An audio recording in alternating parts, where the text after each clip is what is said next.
За време на денешната посета во болницата во Прилеп со директорот, градоначалникот, како колега, со сите колеги разговараме за секојдневните проблеми со кои што се соочуваат, начините како тие полесно да се надминат.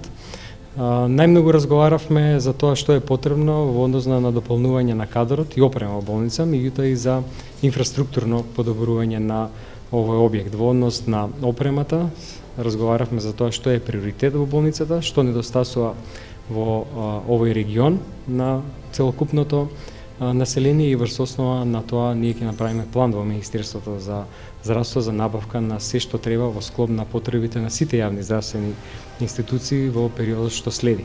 Разговаравме и за потребите за примање на дополнителен кадар. Веќе одредена бројка е дозволена од Министерството за финансии, доктори, медицински сестри најмногу, како што тоа впрочем го направивме во сите јавноздравствени установи во земјава. Од јануари до сега примим се вкупно 2200 луѓе.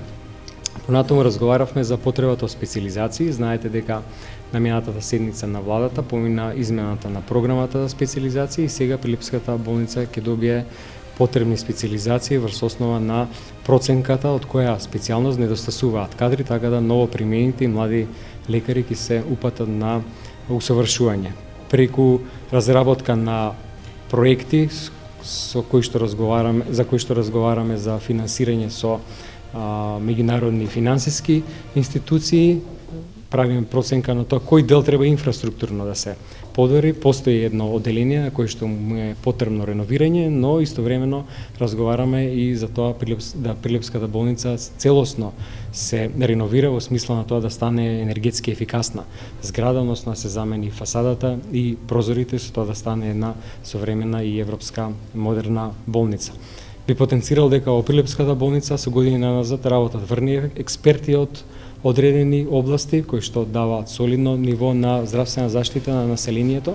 Сакаме тој тренд да продолжи и нормално да го надградиме квалитетот на здравствените услуги преку прием на нови лекари, специализации и набавка на нова опрема. Во моментот ние се соочуваме со сериозен недостаток на кадар на секаде низ земјата. Тоа што исто така се наметна како проблем е недостатокот на ментори за одредени специјалности. Потребни се гинеколози, потребни се педиатри, посебно се потребни анестезиолози. Еве бевме и во посета на одделението за педиатрија и за очни болести, насекаде недостасуваат доктори од соодветни специјалности. Затоа ние разработуваме повеќе модели како да ги задржиме и постарите ментори на некој начин на работа, за да може да ги едуцираат нашите кадри, а директорите на клиниките во Скопје, заедно со директорите на општите болници и на здравствените домови, има задача до крајот на овој месец да дадат стратегија за развој на својата струка.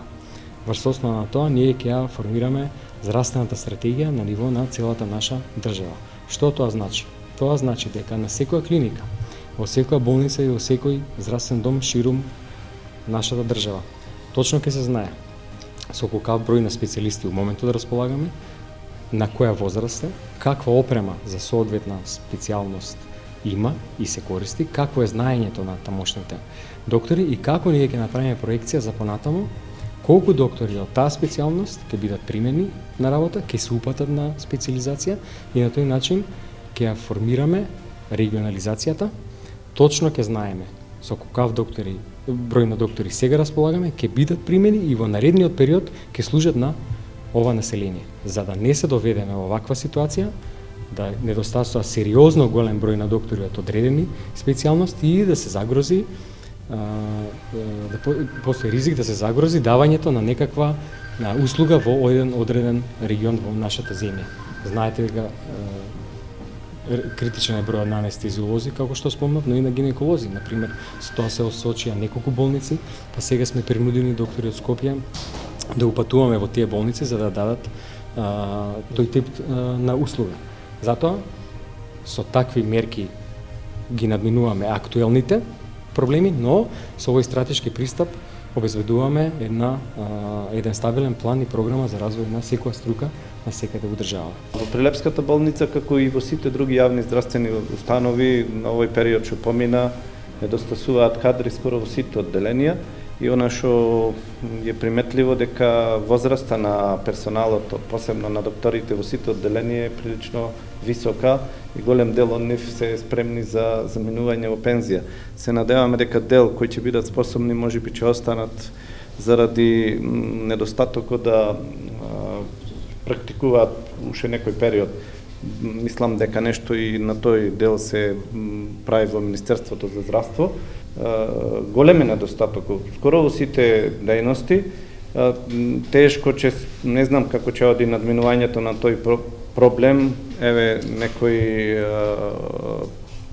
организациони пристапи веќе Министерството прави.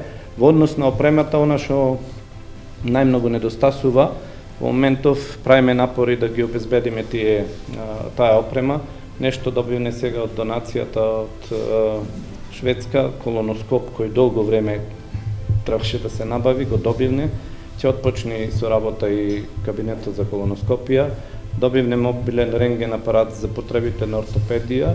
Меѓутоа ни треба еден дигитален. Сега моментално имаме дигитален рентген апарат кој мора да има покритие, поти знае веќе години поминати, се знае да се расипи и треба да пациентите да ги оставиме на цедило, бидејќи за мал дефект се чека време. Во преговори со министерот сме за набавка на нов дигитален рентген апарат.